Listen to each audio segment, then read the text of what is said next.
तो खतियान हो गया और केबाला हो गया, जिसका खतियान और केबाला में त्रुटि है और वो सुधार करवाना चाहते हैं, तो उसके लिए आखिरकार क्या विकल्प है, ये बेहद जरूरी है। देखें, ये जमीन का खतियान है। अब जमीन का जो खतियान है, यानी बहुत के पास CS है, RS है, अब इसके बारे में जानना चाहते हैं तो आप जाएंगे और प्लेलिस्ट में जो है यानी खतियान के बारे में जानकारी, उसमें जाएंगे, पूरा समझ में आएगा CS RS में अंतर क्या है। अब आगे भी जो है बताते रहेंगे, लेकिन देखें कि जो खतियान है CS है RS है, तो RS जो खतियान है ना अभी वर्तमान में है, ये आप समझ लें। CS जो है ये पहले जिसको बोलते हैं पुराना खतियान, पुराना खतियान। तो अब ये वर्तमान में जो RS खतियान है, इसमें आप जो सुधार है वो करवा पाएंगे, जैसे भी कराएं, जो वर्तमान में RS है उसी में सुधार करवा पाएंगे, जो पहले का है वो नहीं करवा पाएंगे। तो आज जो है ना बहुत लोग RS में ही गड़बड़ी करके बैठे हुए हैं और नया जो है एक तरह से DS बनाने को तैयार हैं। डिजिटल सर्वे का है तो रिविजनल सर्वे के बाद डिजिटल सर्वे में एंट्री कर रहे हैं लोग बहुत सारे राज्य में। तो अब सोचेंगे कि DS में सुधार कराएंगे तो किसको आधार मानते हुए, RS को आधार मानते हुए, तो उसी प्रकार से RS में सुधार करवाएंगे CS को आधार मानते हुए। आज तो नहीं हुआ, बहुत दिन बीत चुका है, अभी तक आप सुधार नहीं करवाए हैं, तो सरकार के कोई भी अधिकारी को ये पावर नहीं है कि आपके जमीन का खतियान में सुधार कर दे। इस बात को आप समझ लें, कोई भी अधिकारी जो है वो खतियान में सुधार नहीं करेंगे। खतियान से तैयार किया गया जो जमीन का जमाबंदी है उसमें वो सुधार कर सकते हैं। उसमें भी जमाबंदी जो कायम कर दिया गया है उसमें अगर जो है सुधार कराने की जरूरत है तो वो सुधार अंचल स्तर से होगा, यानी अंचल में जो होगा सुधार वो उसी जमाबंदी में सुधार होगा, यानी जो वहां पर तैयार किए गए हैं। यानी अब पूरा जमाबंदी को बदलने की बात है तो अंचल से ऊपर के जो अधिकारी हैं वो उसका भी सुधार कर देंगे। तो ये है पूरा प्रक्रिया। अब रही बात कि खतियान में सुधार करवाने की बात हो रही है, तो खतियान में बहुत सारा गड़बड़ी है, हम तो उसी का सुधार करवाना चाहते हैं। ठीक है, जमाबंदी या मोटेशन ये जो है इसमें कोई बात करने वाले नहीं है। हम मेरा जमीन का जो खाता खतौनी है ना, जो राज्य सरकार के द्वारा भूमि सर्वेक्षण के बाद दिया गया, उसमें गलत चढ़ा हुआ है यहाँ पर, और इसी के चलते विवाद होता है, तो हमको उसमें सुधार करने की जरूरत है। तो अगर उसमें आपको सुधार करने की जरूरत है तो आखिरकार ये पावर किसको है, हम आपको बता दें। देखें, खतियान हो है ना, खतियान में अगर आप सुधार करवाएंगे तो इसके लिए अभी वर्तमान में सिविल कोर्ट को पावर है। सिविल कोर्ट में आप याचिका दायर करेंगे, जिसकी जो गड़बड़ी हुई है वो गड़बड़ी अगर सरकार से हुई है तो सरकार के ऊपर केस फाइल होता है।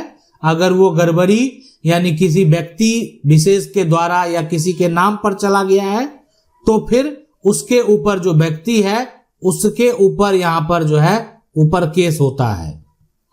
अब उसको नोटिस भेजा जाता है, वो व्यक्ति आकर जवाब देगा और जवाब के साथ साथ जो है उससे संबंधित साक्ष्य प्रस्तुत करेगा।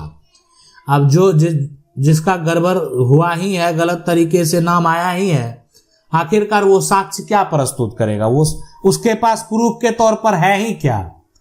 तो जब उसके पास जो है प्रूफ के तौर पर कुछ भी नहीं है तो वो व्यक्ति कोई भी साक्ष्य प्रस्तुत करने में वहां पर सफल नहीं हो सकता। अब सरकार से भी मांगा जाएगा कि अगर सरकार के द्वारा कोई गड़बड़ी किया गया है, जमीन निजी जमीन को सरकारी जमीन बना दिया, अब ये सारा जो देख रहे हैं ना ये सारा निजी जमीन था, अब RS में इसको क्या कर दिया गया, सरकारी जमीन बना दिया। कैसे बना देंगे जब पुराना खतियान में मेरा निजी जमीन है, तो फिर आप भूमि सर्वेक्षण में सरकारी जमीन कैसे बना देंगे। तो सरकार से रिपोर्ट मांगा जाएगा, हाँ ये बन सकता है। कब बन सकता है, जब आप जो है सरकार को भूमि अधिग्रहण में दे दिए, सरकार के द्वारा आप जो है भूमि अधिग्रहण के द्वारा पैसा प्राप्त कर दिए, यानी आपका जमीन जो है सरकार के द्वारा जैसे बोलते हैं ना अधिग्रहित, एक तरह से अधिग्रहण कर लिया गया। ठीक है, और अधिग्रहण जो हुआ वो प्रक्रिया के तहत हुआ, या आपकी जमीन जो है नहर में चला गया, या उस समय जो है उस जमीन या आपकी जो जमीन है उसको सड़क निकालने की बात हो रही थी, लेकिन सड़क नहीं निकला, लेकिन सड़क निकालने की बात हो रही थी, तो उसमें आपका जमीन चला गया। तो ये सभी चीजों को जो देखेंगे, सभी चीजों को जो जानेंगे, ठीक है, तो आपको ये पूरा समझ में आएगा। तो अब यहाँ पर देखें कि ये हो गया, ठीक है, खतियान वाला समस्या। अब है केवाला, जमीन का जो है केवाला की खतियान में तो ऐसे जो भी समस्या है उसका सुधार करवा लेंगे। केवाला जो है जमीन तो आप खरीदे। अब यहाँ पर जो है खरीदने के बाद जो है आप एक तरह से जमीन का केवाला लेकर जमीन पर खेती करने लगे, खेती यहाँ पर करने लगे। तो ये सारा कुछ हुआ, लेकिन समय बीतता गया, आपको पता चला कि इस जमीन के केवाले में तो मेरा जो है प्लॉट का नंबर सबसे महत्वपूर्ण होता है।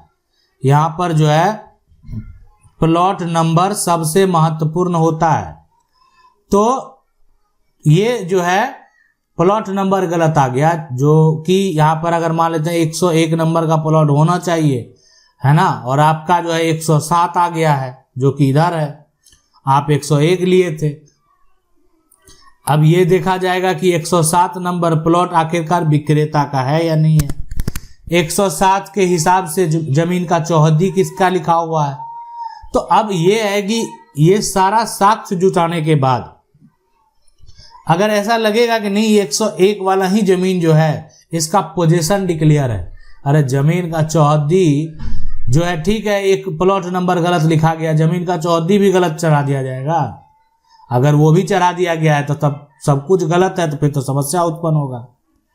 आप 107 वाला जमीन जो है आपके प्लॉट केवाला पर लिखा हुआ है और जमीन का चौहद्दी भी 107 वाला दर्ज है, तो फिर तो ये समस्या वाला बात हो गया। तो ये हो गया कि 101 होना चाहिए था और 101 वाला चौहद्दी है और 101 ना लिखाकर 107 आ गया है। ये सारा सुधार भी जो है ना वहाँ कहीं से ना कोई राजस्व अधिकारी यानी सरकार के राजस्व विभाग के कोई भी अधिकारी जो है उनको जमीन का केवाला में सुधार करने की जरूरत जो है एक तरह से अधिकार पावर नहीं है। यानी अगर जमीन का केवाला को आप चैलेंज करना चाहते हैं, उसको रद्द करवाना चाहते हैं और उसमें सुधार प्रक्रिया करना चाहते हैं, तो इसमें समय सीमा भी बेहद महत्वपूर्ण है और समय सीमा को देखते हुए आप इसका सुधार में जा सकते हैं, जो कि यानी वो भी आपको सिविल कोर्ट ही इसके लिए जाना पड़ेगा। सिविल कोर्ट में जो है यानी आप केवाला को रद्द करवा सकते हैं। स्पेसिफिक रिलीफ एक्ट की अगर बात करें तो उसमें ये प्रावधान है कि आप चाहें तो जमीन के आधे केवाले को भी कैंसिल करा सकते हैं। मतलब अगर एक विक्रेता जो है आपके हिस्से की जमीन को बेच दिया है तो उस विक्रेता का जमीन को आप रहने दें, आप अपने हिस्से की जमीन के जो सेल डीड पर मेंशन है उसको भी कैंसिल करा सकते हैं। आपका हिस्सा आ जाएगा, आपका हक आ जाएगा, जो विक्रेता है उसका हक चला जाएगा। जैसे ये नहीं होगा कि पूरा सेल डीड आप क्यों कराएंगे कैंसिल, आपको नहीं एक तरह से पूरा सेल डीड कैंसिल कराने से मतलब है, आपको सिर्फ आधा जो है किधर से भी मिल जाए कोई दिक्कत नहीं है। तो ऐसा भी आप करा सकते हैं। स्पेसिफिक रिलीफ एक्ट में ऐसा प्रावधान है, हमारा कानून ऐसा करता है। अब रही बात की जो केवाला को अगर आप कैंसिल कराना चाहते हैं तो हमारा कानून ये कहता है कि देखें इस सभी समस्या का हल जो है अगर जालसाजी हुई है, धोखाधड़ी हुई है, केवाला में किसी प्रकार का समस्या उत्पन्न हुआ है तो 3 साल के अंदर, है ना, 3 साल के अंदर आपको क्या करना है, दावा करना है। अब कोई बड़ा धोखा अगर कर लिया है, धोखा यहाँ पर जो है कर लिया है, जो कि एक तरह से बड़ा मुद्दा है, जो समझ में नहीं आया, जानकारी नहीं हुई, तो जिस दिन जानकारी हुई उसी दिन से 3 साल मान्य होगा। तो इसलिए जो जमीन का केवाला है उसको अगर आप चाहें कैंसिल कराना तो करा सकते हैं।